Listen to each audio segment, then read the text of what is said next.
সত্যি আমার দ্বারা আর ইউটিউবার হওয়া হবে না। কারণ কোনো সেই মধ্যযুগে আমি চ্যানেলটা খুলেছিলাম।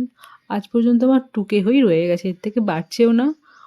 উল্টে কমে যাচ্ছে ভাই। কেন কমে যাচ্ছে? এদিকে লোকজন কনটেন্টের নাম করে ইউটিউবটাকে চেঞ্জিং রুম বানিয়ে ফেললো। আমি একটা ভিডিও বানাতে পারছি না। তো ভাবলাম আমি কি বোকা! এত যে পার্সেলগুলো আসছে রোজ, রোজ সেগুলো তো ছোট, ছোট ভিডিও করে শর্টস দিলেও পারা যায়।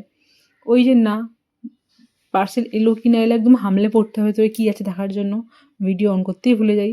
আমার সঙ্গে তো এরকমও হয়েছে। ফেসবুক থেকে যে পার্সেলগুলো আসে না, ওগুলো মোটামুটি ভিডিও না করলে কোনো প্রবলেম থাকলে বা কোনো ইস্যু থাকলে ওরা চেঞ্জ করে দেয় না, ভিডিও দেখবে ওরা। তো আমি ভিডিও করে রাখিনি।